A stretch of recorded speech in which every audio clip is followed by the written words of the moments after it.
Villains getting beat is satisfying. That's why today on Top 10 Nerd, I, your host Adam Andrews, will bring you part 2 of the top 10 brutal villain defeats, because you guys loved the first one. Here we go. Coming in at number 10 is Daredevil vs. Bullseye.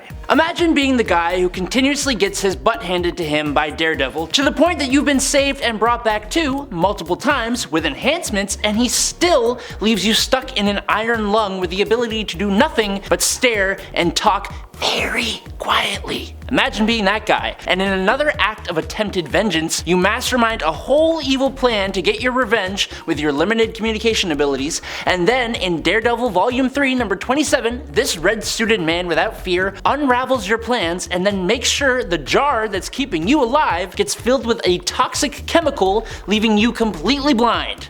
Well, that's what happened to Bullseye. As Foggy Nelson said, once the deadliest man in the world, and now all he will be is a living brain inside a flesh and bone coffin. That's terrifying. Number 9. The Hulk vs. Abomination. Abomination in the MCU was once an incredibly intimidating villain, and he still sort of is, but also kind of like a hippie, and kind of funny.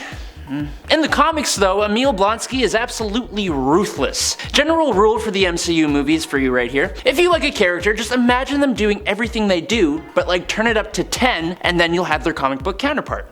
Mostly. What my point is here is that the Abomination is psychotic, and the Hulk is way more brutal. So, when the Abomination took the life of Betty Ross using his irradiated blood, he was not getting out of it easy. When they come head to head in The Incredible Hulk Volume 25 from 2000, it's arguably one of the best Incredible Hulk fights I've ever seen. Emil comes walking out of the water, and before he even knows what happens, Hulk is on him like shrimps on the barbie. The ground around them almost instantly becomes rubble. The fight travels underwater and through a dam, flooding a whole town. All the while, these two green Goliaths are in a close combat slog match. And then, Emil decides to taunt the Hulk, which is just dumb because it just makes him angrier, increasing his strength, and the Hulk absolutely pummels the Abomination, laying on fist after fist after fist after fist, causing minor earthquakes and leaving Emil on the edge of life with his brain exposed. It's insane. This comic really shows the relationship between these two on a level that's not really captured anywhere else, and you should read it just for their relationship,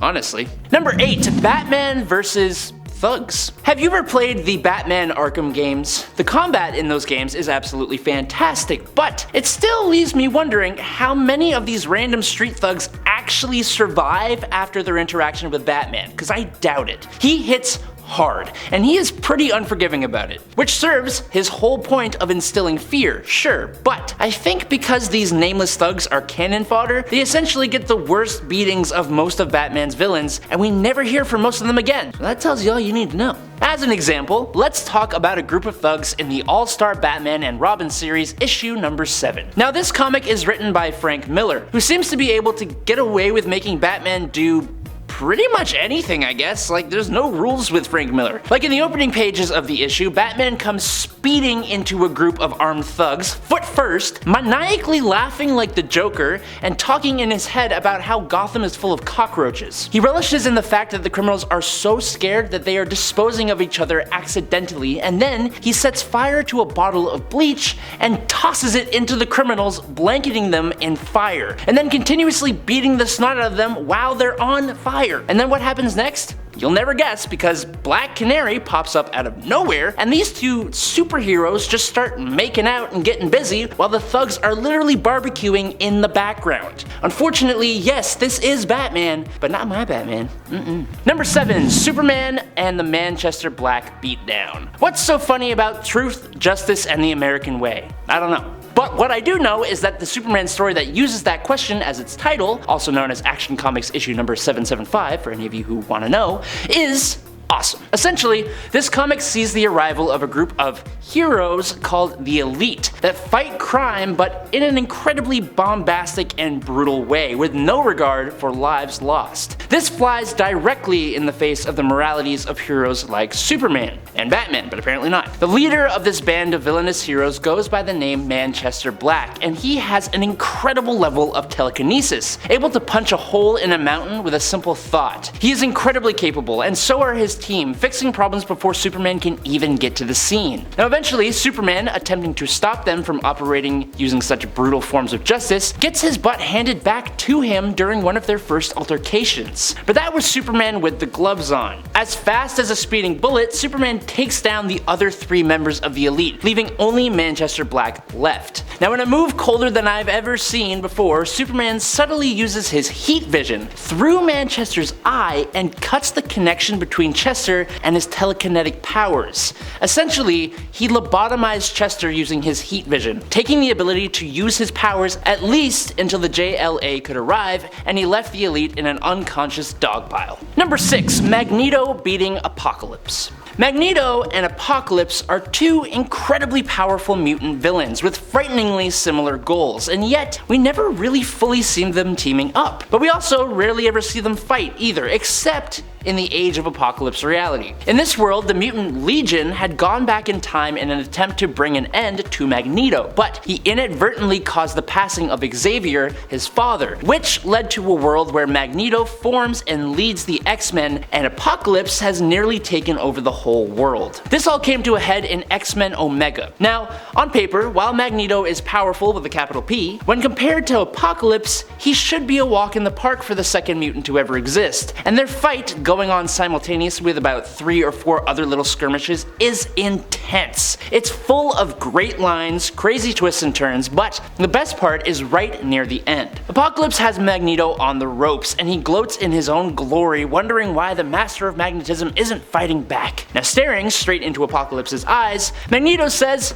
"I can't, I'm concentrating." And then they both look down to see Magneto's hands at his abdomen as he completely rips Apocalypse in 2 straight down the middle in the most awesome looking panel I have ever seen. It's so good. Number 5. Invincible. Invincible, Mark Grayson, is an incredibly strong character. Being a Viltrumite, Invincible is a member of one of the most unbeatable species in the galaxy. Mark is also a young adult, who hasn't learned how to control himself or his powers completely, so it's interesting that one of his greatest enemies is an incredibly squishy man by the name of Angstrom Levy. That's because Angstrom is pretty intelligent and ruthless, but also because he has the ability to open portals to alternate realities. Using his knowledge of other dimensions, he was able to figure out the alter ego of Invincible and find out where Mark lives. He travels to Mark's home and then captures Mark's mom and brother. First of all, making things this personal never works out for a villain, so they need to stop doing that. But Angstrom does actually put Mark through a good old fight, using portals to send the hero to multiple different dimensions, which was really cool, honestly. Where Levy made a big mistake though was when Mark's mom, Debbie, decides to try and attack the villain using a lamp, smashing it over Levy's big old head. Levy didn't take too kindly to this little affront, and he broke Debbie's arm. Now in a fit of absolute blinding rage after seeing this, Mark charges full force at Levy, and they end up crashing through multiple realities until they land in a sandy desert wasteland, which is when this idiotic guy Levy decides to threaten Mark's family again. Invincible, still in this blind rage, uses all the strength he has, completely pummeling Levy until Mark looks like he's covered in ketchup and Angstrom is now a huge puddle. But somehow, he still comes back. Number 4. Conquest. Yes, we're still talking about Invincible. For the Viltrumites of this Invincible comic series, they have extremely high resistance to damage, but what makes them even more capable is that when they do get beat down, usually by another Viltrumite, and they survive the damage, once they heal up, they become even stronger than they were before. It's why the oldest Viltrumites are usually the most powerful of the bunch. Now one old-timer Viltrumite goes by the name of Conquest, and he is one grizzled old man. Battle-scarred as hell with a cybernetic arm and psychotic as hell as well, he arrives on Earth to check on Mark's progress with taking over the planet. That's a whole long story, we don't need to get into it.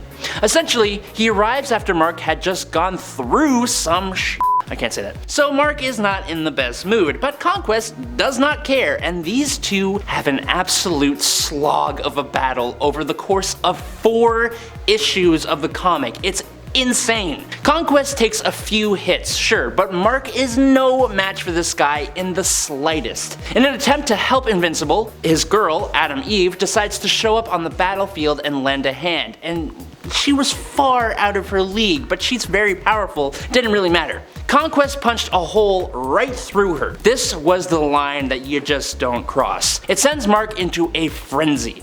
The two Superman-like beings fly straight at one another, and Mark punches straight through Conquest's cybernetic arm, breaking his own arm in the process. He uses his unbroken hand to clock the old man in the face, he bites a massive chunk out of the guy's shoulder, Adam Eve revives herself out of nowhere, lends a helpful blast, and then when Conquest breaks Mark's other hand, this guy uses his head and headbutts Conquest over and over and over again. It was like 15 hits until what was once his head is now a stomped on can of crushed tomatoes. I don't know if we can even show this one, but it's just insane. Number 3, Squirrel Girl versus Dr. Doom. Look, we're talking comic books here, okay? Just keep that in mind. In Marvel's Superheroes number 8 from 1992, in one corner we've got the full, untested, unbridled powerhouse of Squirrel Girl. And then, in the other corner, we have the Fantastic Four's top enemy, the ruler of Latveria, the man who has wielded the power of the Beyonder, constantly blends incredible technology with powerful magic and artifacts, fueled by his massive, deserved ego. It's the one and only